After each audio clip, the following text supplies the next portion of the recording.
que me hubiese gustado, si no me dedicaba a ser artista, a ser un predicador o un arqueólogo. Había algo como de entre comunicador e investigador que me gustaba, ¿no? Me defino como un antropólogo visual porque trato de entender los comportamientos desde lo visual. Y a partir de eso llego a conclusiones y genero estas teorías sobre mis trabajos que tienen que ver por ahí con lo comunitario, la condición de uno acá, ¿no? Trato de entender las cosas a partir de las formas, ¿no? Los elementos que yo uso, por lo general son bastante sencillos, austeros, también simbólicos.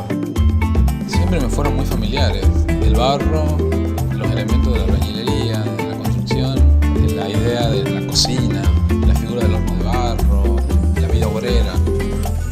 Últimamente utilizo mucho el ladrillo y el huevo, dos formas potenciales, una vida y el otro una cultura.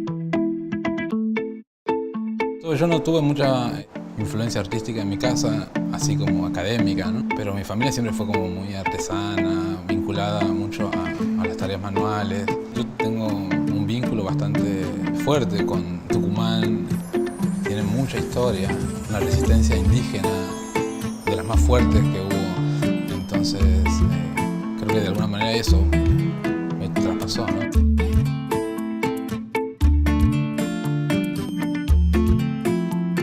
Mi proyecto para Rayuela consiste en una escultura pública, que es un horno de barro escultura, basado en un retrato icónico que está en el barrio de La Boca, que es el retrato de Diego Núñez, que conmemoran a un joven que fue asesinado en el año 2012. Mi proyecto en general está relacionado con un concepto, ¿no?, que se llama la genealogía de la forma. Es como pensar la historia de la forma.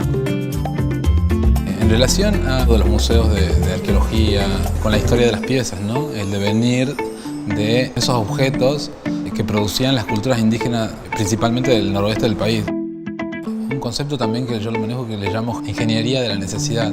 Se crea a partir de objetos que tienen una utilidad primaria, como por ejemplo una heladera que no sirve, y esa heladera puede funcionar como un armario, como una biblioteca, ¿no? Me impacta mucho eso, ¿no?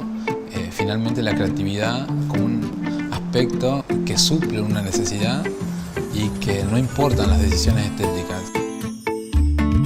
Además de la formación académica, me atravesó también una formación religiosa, muy vinculada a la idea de lo milagroso, ¿no? Exigirle a los materiales más de lo que el material me puede dar.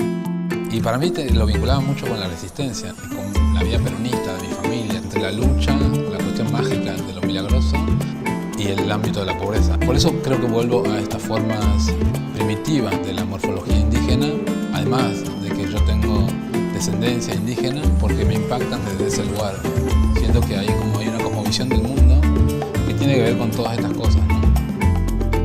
Es difícil por ahí pensar que en qué es el arte para mí, ¿no? Hay algo como mágico que yo pienso en el arte. Me hace pensar que puedo construir muchas cosas, incluso aquellas cosas que yo no fui, como un predicador o como un arqueólogo, ¿no?